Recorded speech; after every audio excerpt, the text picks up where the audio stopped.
तो बहुत सारे लोगों को एक्ने होता है फेस पे, बट किसी किसी को होता है बैक पे भी, जिसको हम बोलते हैं ट्रंकल एक्ने।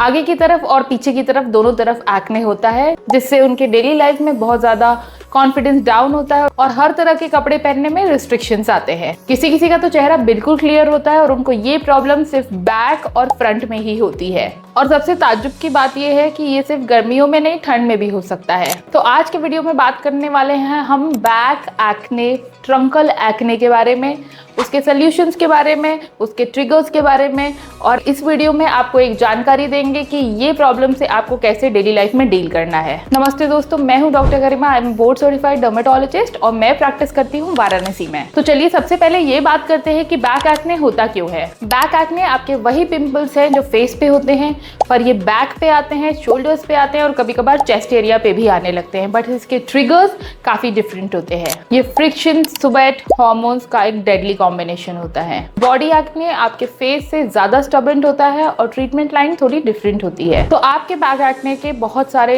तरह से प्रेजेंट कर सकता है। आपको व्हाइट हेड्स और ब्लैक हेड्स हो सकते हैं, आपको इन्फ्लेम दाने भी हो सकते हैं जिसको हम पैप्यूल्स या फिर पस वाले दाने, पस्ट्यूल्स बोलते हैं। आपके बैक पे नोड्यूल या सिस्ट भी बन सकते हैं अगर ये सीवियर हो गया हो। अब चलिए बात करते हैं बैक एक्ने के रूट कॉज के बारे में, क्योंकि जब तक हम कॉज को नहीं समझेंगे तब तक उसका सोल्यूशन नहीं मिलेगा। इसमें आती है आपकी excessive sweating, hormonal imbalances, friction जैसे कि टाइट फिटिंग कपड़े पहनना, आपके स्कैल्प में डैंड्रफ होना, आपकी बॉडी में कोई अलग से strong skin care product use करना, और इसके अलावा पुअर हाइजीन, जो लोग बेदिंग और क्लीनलीनेस को अवॉइड करते हैं। अगर आपके बैक पे माइल्ड एक्ने है तो आप उसको घर पे केटर कर सकते हो। आप एक बेंजोइल पेरोक्साइड की बॉडी वॉश यूज कर सकते हो।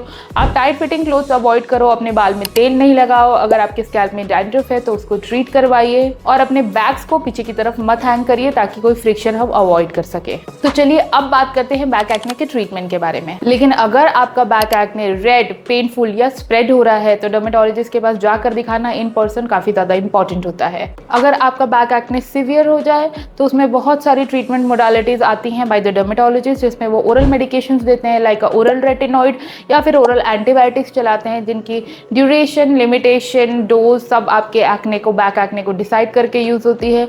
आप बैक एक्ने के लिए, सीवियर बैक एक्ने के लिए इंटीरियर ट्रीटमेंट भी ले सकते हो, जिसमें आते हैं केमिकल पील्स एंड ऑल्सो कावल लेजर टोनिंग। तो चलिए अब बात करते हैं बैक एक्ने मिथ्स और फैक्ट्स के बारे में। तो सबसे बड़ा मिथ ये है कि आपका कोई भी एक्ने सिर्फ और सिर्फ ऑयली स्किन पे होता है, बट ये सच नहीं है। ड्राई स्किन वाले को भी एक्ने हो सकता है। दूसरा बहुत बड़ा मिथ ये है कि अगर जितना ज्यादा स्क्रबिंग करोगे उतना आपका एक्ने प्रिवेंट होगा, पर आप बॉडी स्क्रब यूज करो या फेस स्क्रब यूज करो, ये सिर्फ और सिर्फ आपकी प्रॉब्लम्स को एग्रवेट करता है। उसके अलावा एक कॉमन बड़ा मिथ है कि लूफा को यूज करेंगे तो बॉडी अच्छे से क्लीन होगी और एक्ने फॉर्म नहीं होगा, बट जितना आप लूफा का यूज करोगे फ्रिक्शन से आपका एक्ने और वर्स्ट होगा, इसलिए लूफा का यूज बिल्कुल मत करिए। तो आई होप ये वीडियो आपके लिए हेल्पफुल रहा हो। अगर बैक एक्ने से रिलेटेड कोई भी क्वेश्चन है तो आप कमेंट सेक्शन में लिख सकते हो। If you like my channel, please subscribe to my channel, share my channel with your family and friends, also press the bell button icon ताकि जब भी मैं वीडियो बनाऊं आपको नोटिफिकेशन जाए।